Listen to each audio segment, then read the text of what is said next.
नंढपिण में जॾहिं मां शायदि 7-8 सालनि जो हुयुमि त मुंहिंजे घर वारा मूंखे मदरसे में दाख़िल करायो। लाड़काणे जे मदरसे में दाख़िल करायो। उतां कढी मूंखे ख़ैर मोहम्मद आरीजा जे मदरसे में दाख़िल करायो। इहो साईं हिदायतुल्लाह आरीजो साहिब जे अलाह जन्नत नसीब करेसि, मुंहिंजो उस्ताद आहे, मुंहिंजो मुर्शिद आहे, पीर आहे। उन जे मदरसे में मूंखे दाख़िल करायो। मां सम्झां पोइ शायदि मुंहिंजे घर वारा सोचनि था त मां पढ़ी लिखी हाफ़िज़ क़ुरान थियां, पंहिंजे 7 नसलुनि खे जन्नत में वठी ॾियां। मां ख़ुशि हुयुमि।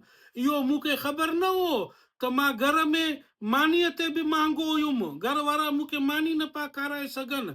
मूंखे मदरसे में दाख़िल करायूं त में वञी मदरसे में ड्रॉ करे, घर में ड्रॉ नथो करे। में पाॾो कादरिन जो ॻऊं मूंखे मदरसे में दाख़िल करायऊं। पर यार इहो ॻाल्हि हिकिड़ो मां सची ॿुधायांव, जॾहिं मूंखे लाड़काणे जे मदरसे मां कढी ख़ैर मोहम्मद आरीजा जे मदरसे में दाख़िल करायूं न, ॼण मूं में साह पियो।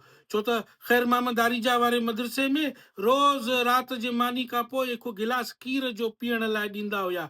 मां ग़रीब मिसकीन जो ॿार, सफ़ा छिछ ग़रीब मिसकीन, ख़ैर मोहम्मद आरीजा जे मदरसे में ड्रव ते खीर पीतुमि ज़िंदगीअ में। उन खां पोइ हींअर मां सऊदी अरब में ड्रव ते खीर पीअंदो आहियां।